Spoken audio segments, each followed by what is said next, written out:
Well,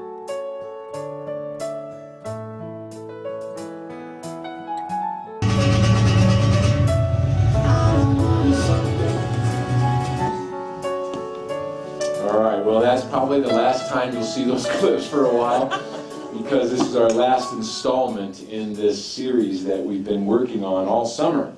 And the series, of course, title is With Me or Without Me. How many of you have chosen with me?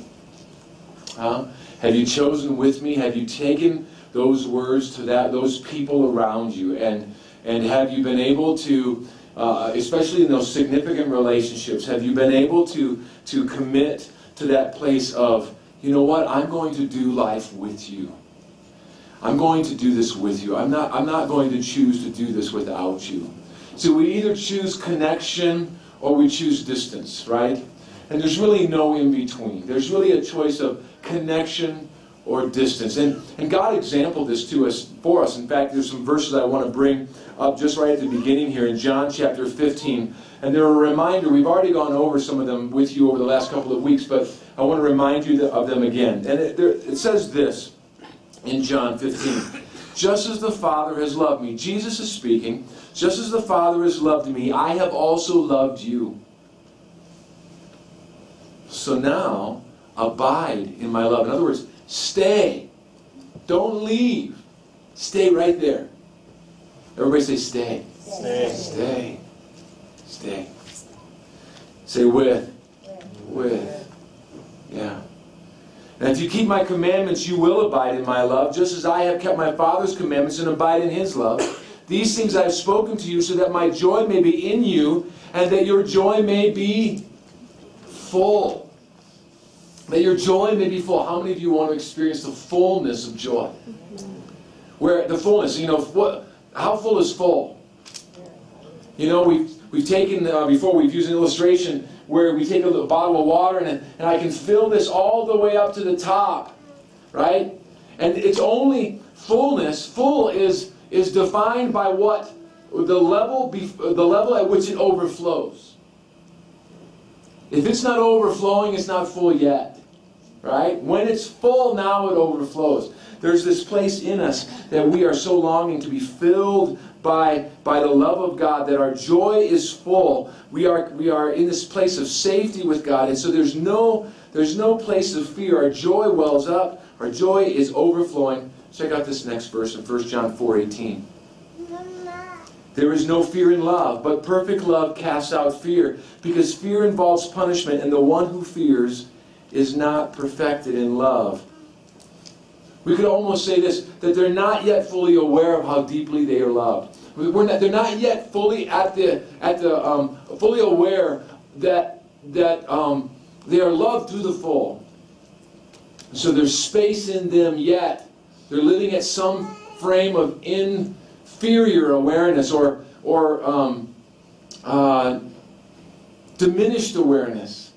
Their capacity for love is even greater than they currently know. John 13:34, then Jesus says this, so a new commandment I give to you, that you love one another as I have loved you, that you also would love one another. We talked about this a couple of weeks ago, that actually how we love one another is an indicator of how we are really loving God. We say we love God. Scripture says you say you love God, but you don't love each other, which really means that you're a liar. Or another way to say it is that you're deceived. If you say you love God and can't love your neighbor, then there's something broken in here, in this love piece, right? We talked about relationships. We talked about how the goal of relationships is what? Do you remember? Connection. Perfect. Yes. That the goal of relationship is connection. And we talked about how the goal of connection is what? Understanding. The goal of connection is understanding, right? So we've been working out of Danny Silk's book, this Keep Your Love on Text, and we've been discovering more and more and more, and we have this language now that is helping us move through what it means to keep our love on. And so some of what we're discussing today even are just quotes, and I want to give Danny as much credit as possible. I would love to take credit for it, but it's, they say that after you say it a couple times, you can go ahead and take credit for it. But I really do want to give Danny honor because he did such a great job in writing this book. But in the midst of this journey that we're on, we're reminding ourselves of our identity. That I'm defined by the one who made me. I'm not defined by what you feel about me. I'm not defined by our interaction. I'm defined by our interaction.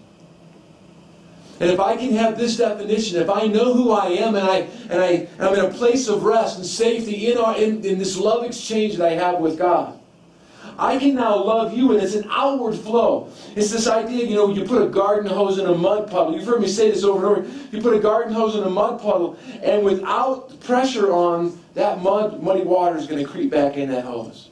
But when I turn the pressure on, I can have that hose in a mud puddle, and no muddy water will ever get in.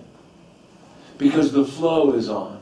And so here I am. Here's my filling station. This is the place of identity for me. It's between God and me. He's telling me, He's reminding me of who I am. I'm blessing Him and loving Him. He's loving me. This is just this place of bliss.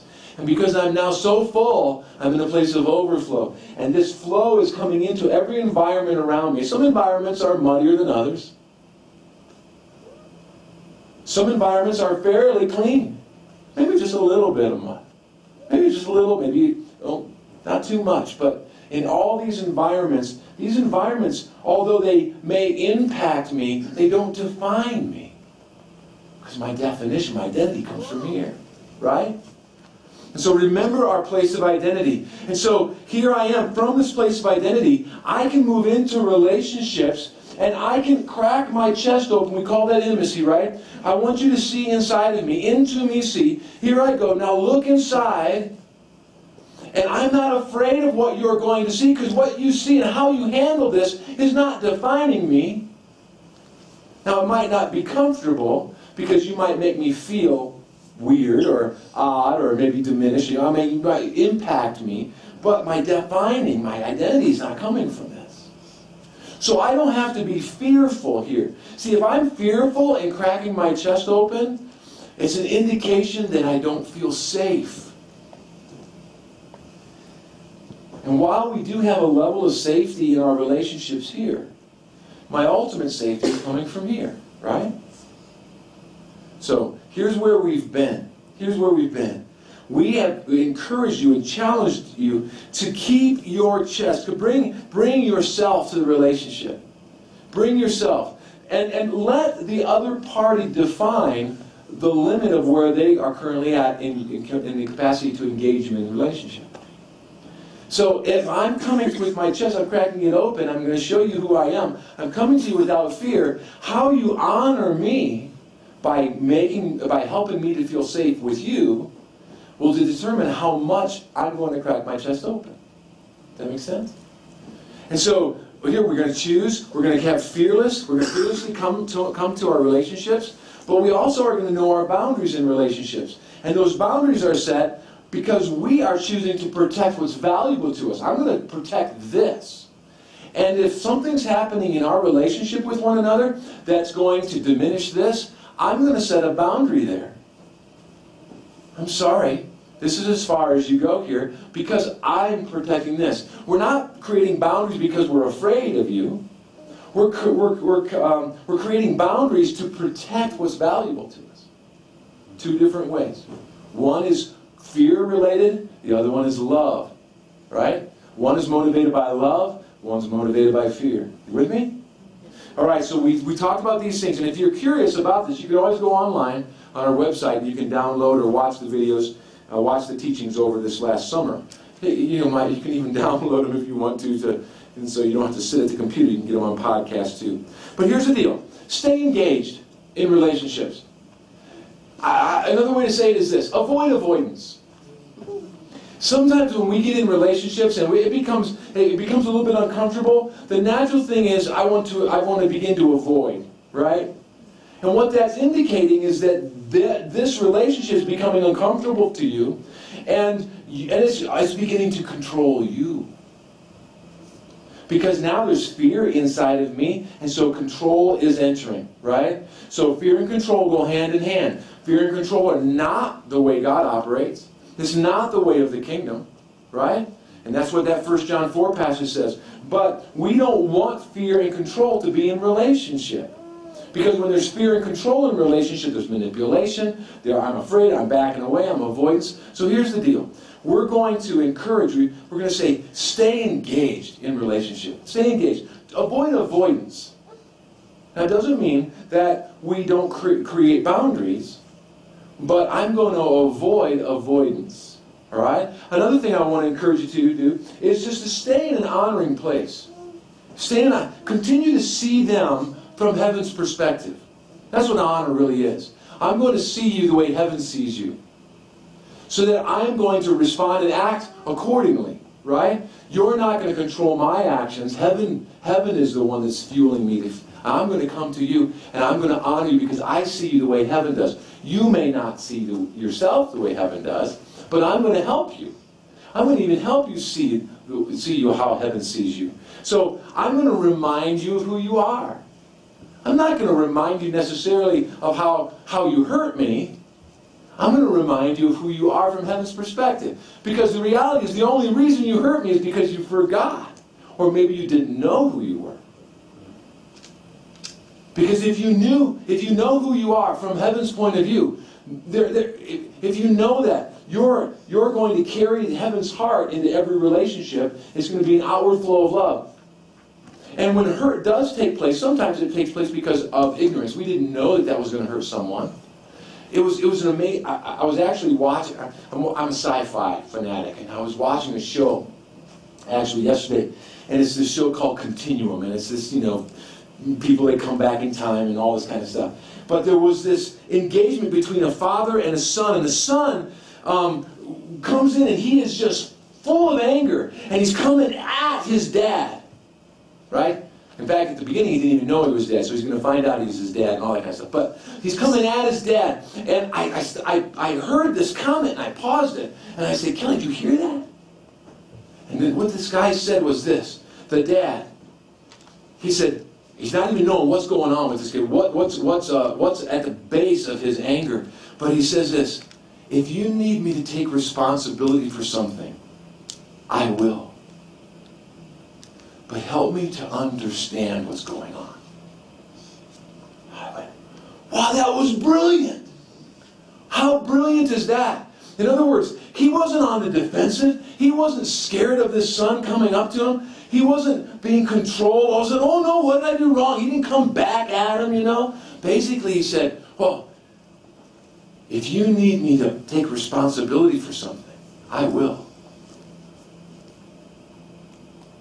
Wow, it kind of diffuses everything right there, Okay, now what do I say, But then he said this, but help me to understand what's going on. So he was saying, let's amp this thing down. If you're angry at me, there must be a reason. I'm not going to question your reason. I'm not here to question you. Obviously, you want me to take responsibility for something, so I'm ready to. If I need to, I'm ready to. In fact, the matter, if you need me to, he said, I will. But help me to know what's going on. And I thought it was just a brilliant way of amping down that conflict and then to engage in invitation to understand. Just exactly what we've been talking about. And here I thought we were brilliant, because we're all in this God thing talking about it. And here I'm watching a sci-fi flick, and they got it. They got it. But here's this idea. Stay engaged, stay honoring, and stay empowering. Stay empowering. Continue to invite the other person to be powerful. Don't lord up so much where you diminish their power. Remember, healthy relationship and its microcosm requires two powerful people. If one's powerful and one's not powerful, we're in trouble right off the bat. Okay? We have to invite two powerful people, understanding that, wait a minute, if one of these people feels powerless in the relationship, there's already going to be a struggle here, so we're going to invite each other to be powerful. So remember this idea too, that agreement is not the goal of connection, that understanding is. Sometimes in relationships, remember, it's like sit down and listen to what I have to say, and I want you, and the goal is agreement. You have to come to this agreement. Otherwise, I keep on coming at you, kind of a thing. But remember, if that's the goal, if agreement's the goal, we have a problem already. Because if agreement's the goal, there are not two people in the relationship. There's only one. And that's the one who's demanding agreement. Now, I'm not saying that agreement isn't powerful, and it's not great when it takes place, but we don't demand agreement. What I'm looking for is information. When I get the information that I need from you, I now can make better decisions. I now can make better decisions in how I am going to respond to you, right? And so it's information I'm after. It's understanding we're after, not agreement. Because here's the deal. When people feel safe with you, they will give you all the information you need. Because when people feel safe, you have two people with chests wide open inviting intimacy back and forth. And here I am standing up front and I'm teaching this stuff and I'm learning at the same time. I mean, I could tell you an example yesterday that took place with Kelly and I, where guess what happened to me? I biffed it again. Right? I biffed it again. You might even make my middle name Biff. Right? Hey, Biff. But here's the deal with it, is when we are engaging one another in conversation, and at times there will be conflict. In fact, a lot of times there will be conflict, right? When we engage and we can sense conflict rising up, the deal is I need to stay engaged. I don't want to avoid. I want to stay honoring, right? We've got to stay honoring. I want to see you from heaven's point of view. I want to stay in an empowering place. I want to invite you to be powerful. I don't want to shut you down. I want two people in this conversation, right? And when we sense from one another that defenses are starting to come up and escalation in vocal tones, it's a good indication that something's going on. Something's short-circuiting, something's getting louder, right? Because somebody's feeling we're getting more intense, because we don't feel we're being heard. If we can sense that going on in the relationship, just get the smarts, let's get the relational smarts, and we just put a pause. Can we just pause this right now? Let's get right perspective. I'm with you. We're going to do this together. I want to protect your heart. I know you want to protect my heart. We have this exchange come back. So if we start sensing things amping up, can we pause? And let's reboot. Let's get proper perspective, right? Because I need the information that you have so that I can help you feel safe. I need the information you have so that you will feel safe with me to continue to come towards me with your chest open. Because I want intimacy. We want intimacy. We want transparency, right? But I'm not, and that butt's a small butt, not a big butt, right? It's a small butt. Because I'm not discounting everything that came before, but what I do want to talk to about is, okay, so what happens when this conflict does get ugly? Because if you're like me, we have ugly conflict, and then after the fact, we really feel like, what happened? Because we never wanted that to begin with, right? But how did we get there, So here's a couple things that Danny says. Let me just run through some quotes for you from Danny's book, Keep Your Love On. He says this: conflict can get ugly, and you want to avoid ugly. Everybody say avoid ugly. Avoid ugly. All right, I'm not saying stop looking in the mirror. What I'm saying is you want to avoid ugly between you two, right? So to do so, you must have a plan for how you're going to respond when somebody pushes the giant red button on your chest and invites you into a duel. There is a real chance, Danny says, that the person who pushed that button is already under the influence of fear, already under the influence of pain, under the influence of anger, and may stay, and may not be ready to manage themselves well in the conversation. That's good. They might already be there. So you have to have a plan. How are you going to manage yourself in that moment? That's where that comment comes back. Hey, if you need to have me take responsibility for something, I will.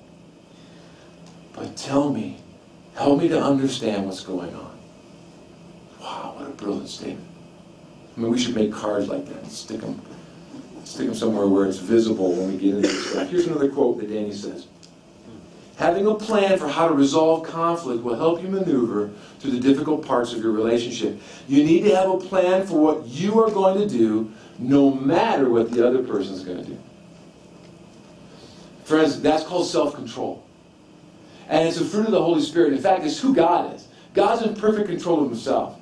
I know there's conversations going on there. Well, what's God in control of? And people say, well, what is he in control of? And, there's this big conversation out there. Well, what is he in control of? I tell you this, I know this for sure. He's in control of himself.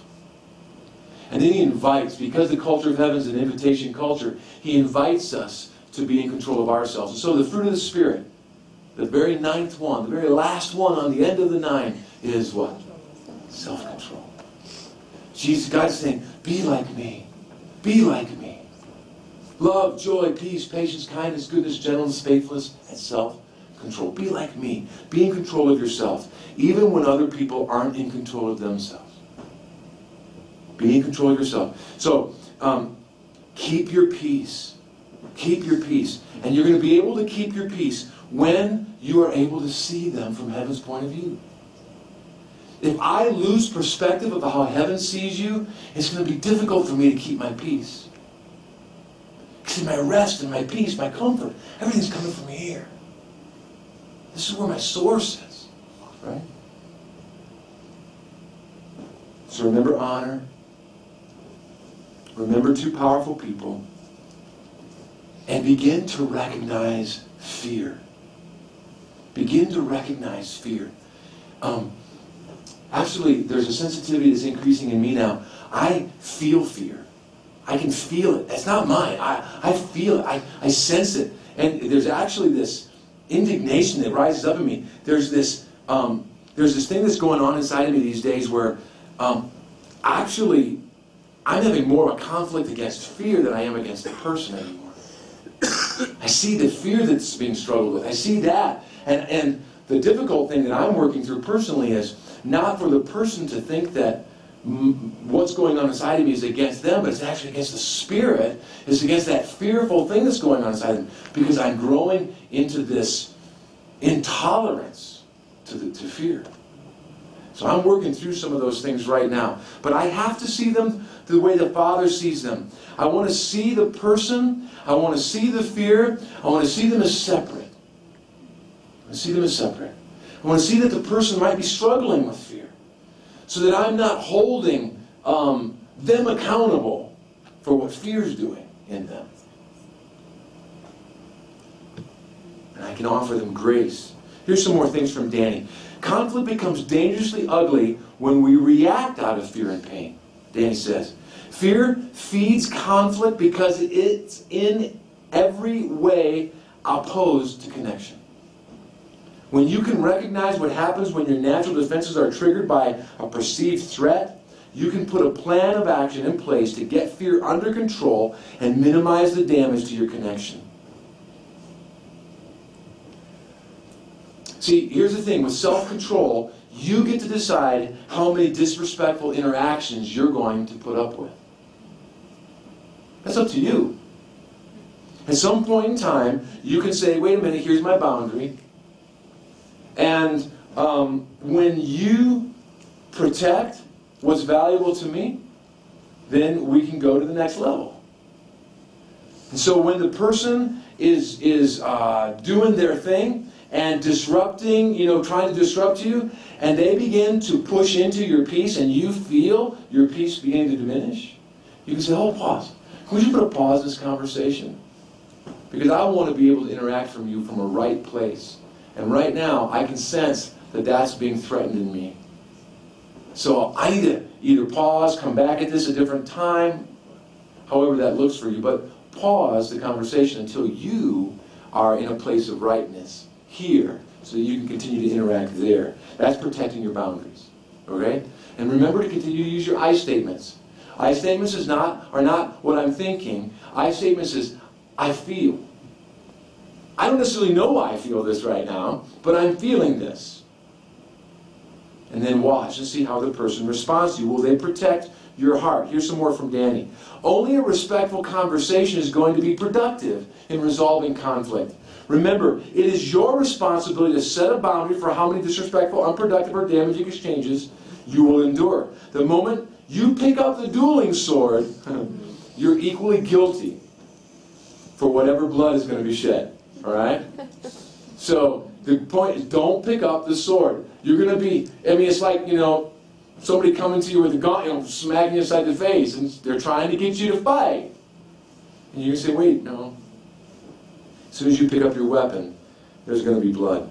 See, the other person in the conflict doesn't need to be a great communicator for you to handle your situation well. You just have to know when you are going to stop participating in an unhealthy exchange.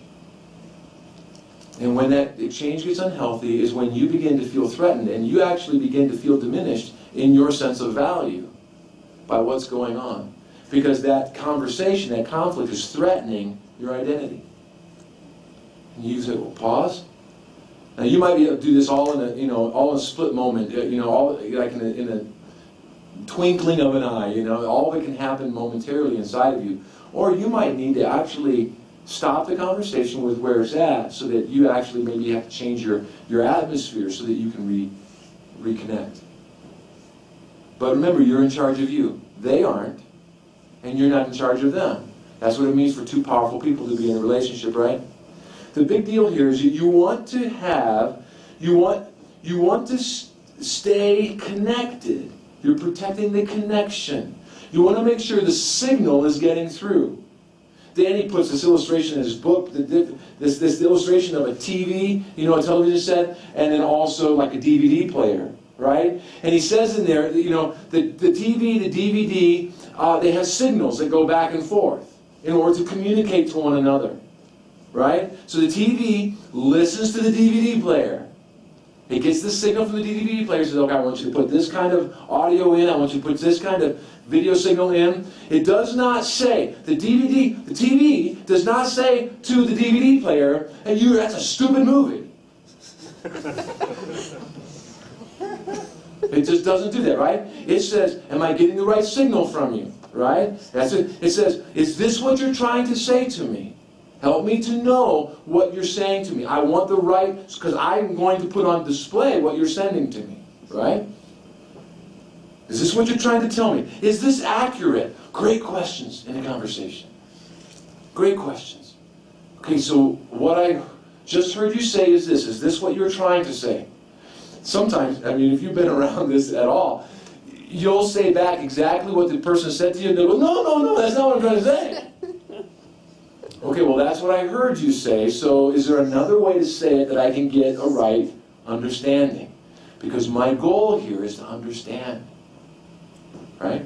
Because when I understand, now I can help to meet your need. So like the TV, the listener's job is so important because otherwise the message doesn't get heard, right? So DVD player sends clear information. So the one speaking, its goal is to send clear information, and then the receiver, I'm going to receive that information. I don't know what I'm going to do with the information yet. I got to process that. In fact, sometimes I need a little bit of time to process that. And so don't put a demand on me to have the answer right now for you if I don't have it yet. Because sometimes we think differently, right? Some of us, how many in here are internal processors? Anybody? Okay, how many of you are external processors? Anybody? Come on. So we process differently. But we have to give grace in the relationship for that to take place. I cannot demand you to process like me. Although my way is the right way. Just kidding. Okay, so what happens in this signal transfer is conflict it's like static on the line. Conflict is like, it gets static in there. And so the signal's trying to be sent, but because there's so much emotion involved, the conflict is there, the signal sometimes gets distorted. And so we have to try to clear up the signal. So conflict indicates, this Danny stuff, conflict indicates interruption to the signal, and both parties start pushing harder to get the signal through. Does that make sense? So a fight breaks out, right? A duel breaks out of sorts, because two powerful people are trying to communicate at the same time on the same line. And you need to give each other space to do that. And sometimes for external processors, because we have not had the time to process yet, internal processors often, if you're the one, if you're the internal processor and you're coming with a concern, you've already thought all this stuff through. And so you come to an external processor and you come with this completed thing. And you lay it out for the external processor and you're thinking, well, why shouldn't they agree with you? Because they should understand. You've already thought about it for 48 hours. And they're going, well, I don't even know what to do with that yet, you know?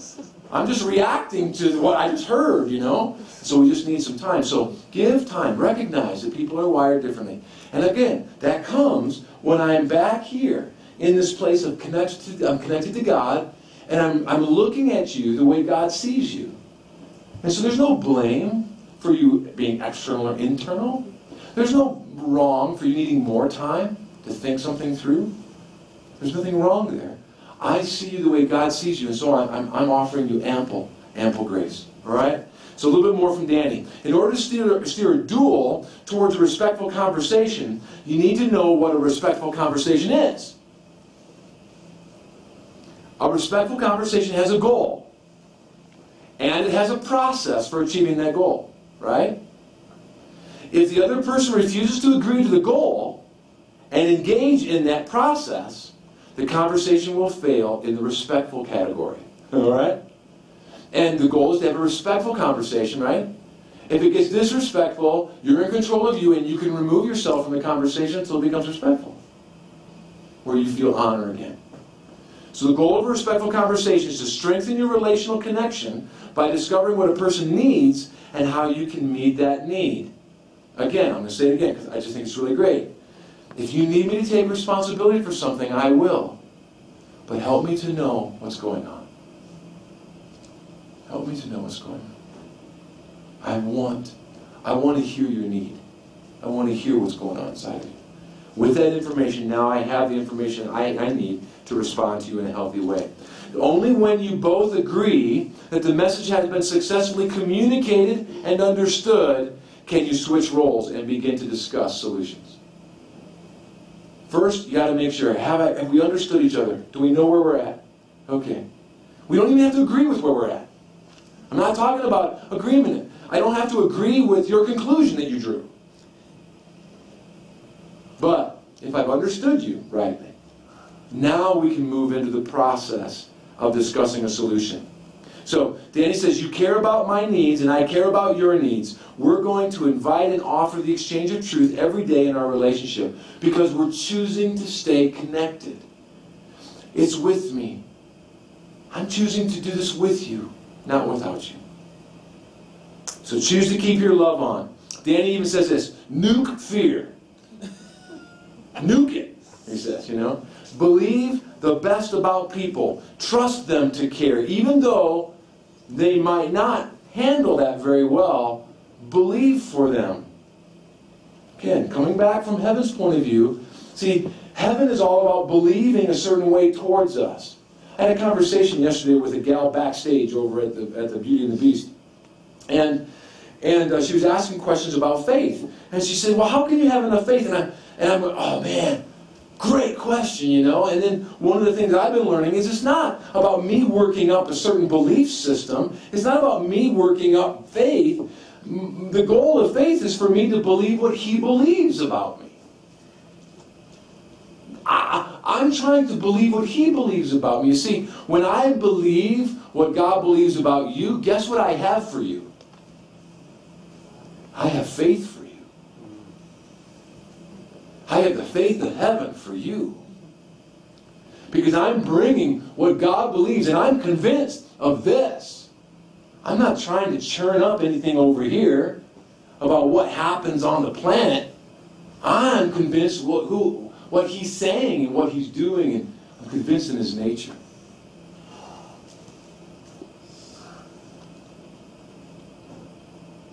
So obviously the goal of conflict resolution is connection, to protect it, to disarm the conflict, disarm the energy in the conflict that's going on. And that happens when we give space for that person to be heard. In fact, if the person's coming to you that they're amped up and you're not, give them the floor first. Just give them the space. Tell me what's going on. I can tell that you're upset about something. I'm unaware of what it is. Can you help me to understand? Wow. But here's the deal. If you don't bring love to a conflict, the worst part of you will be on display. You've got to bring love. It's just this idea of keeping your love on. Just determine in your heart, I will keep my love on. My choice for you will be before me. My choice for you will be before any conflict ever arises between us. My choice for you is already there. See, by listening to this person that's across from you, this powerful person, this person loved by God, by listening to them, you're going to discover their need.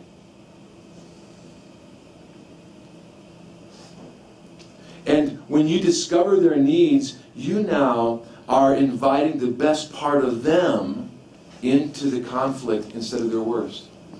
Because you're drawing on them. You're saying, hey, I'm safe. You can turn your love on. You can feel safe with me. See, discovering a person's needs will often enable us, Danny says, to disarm anxiety, because they get to this place of they really care about what I'm feeling. And when people feel cared for, they feel safe and they begin to open up more. It's only when people feel unsafe that they stay closed. Galatians 6:1.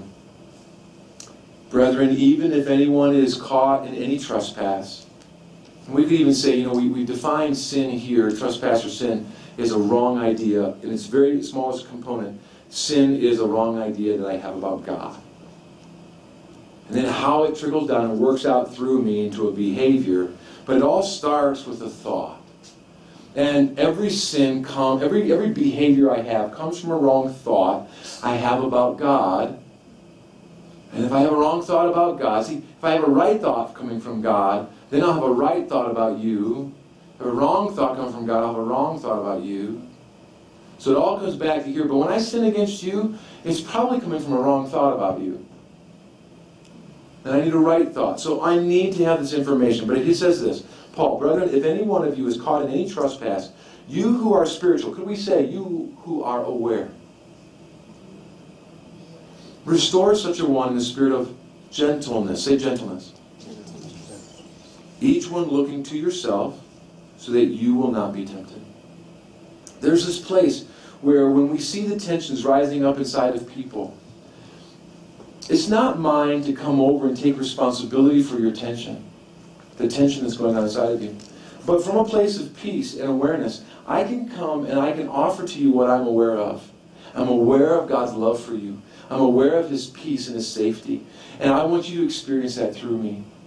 Because I want to live fully aware on the planet. I want to live with the fullness of joy inside of me. I want everyone to experience who God is because I'm on the planet. And I want Him to flow through me in fullness. See, when I come to you, when I come to conflict in a spirit of gentleness, what I'm saying is, I don't need to control you. I'm not afraid of you. I've come to you to tell you what's going on inside of me, and I want to hear what's going on inside of you. I want to get into intimacy. I want to get past the surface. I really want you to know how valuable you are. So in conflict resolution, it's getting broken down very simply, just like this. I've come to hear about you, and I've come to tell you about me. That's really what's going on.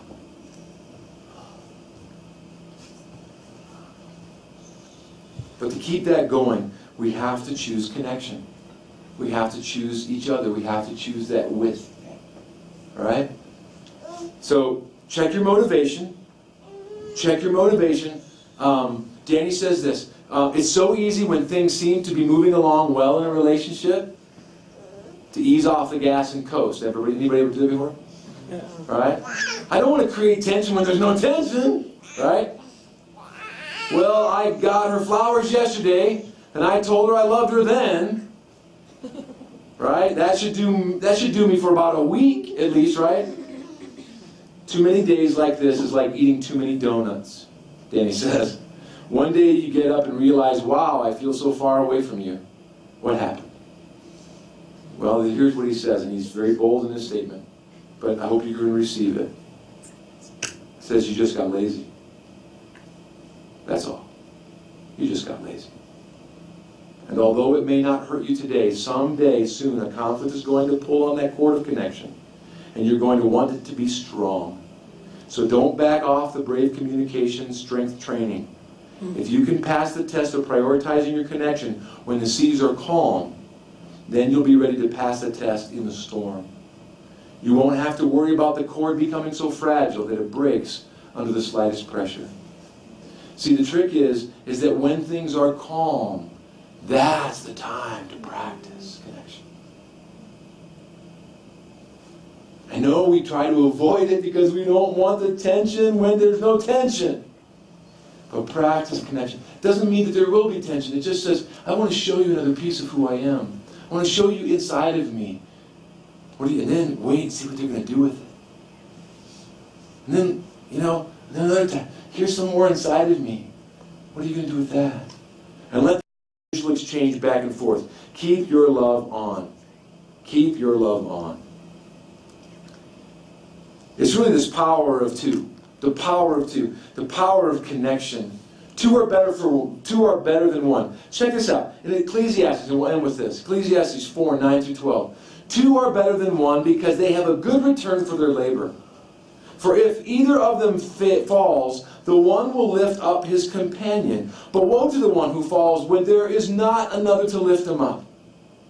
Furthermore, if two lie down together, they keep warm, but how can one be warm alone? And if one can overpower him who is alone, two can resist him.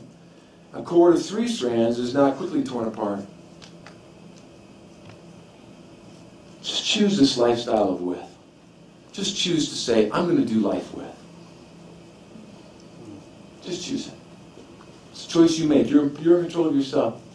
It's a free thing. It's free. You're free because you're only in control of you. It's so freeing. But yet, from a place of love, I can invest in the lives of others around me when I choose with you. So,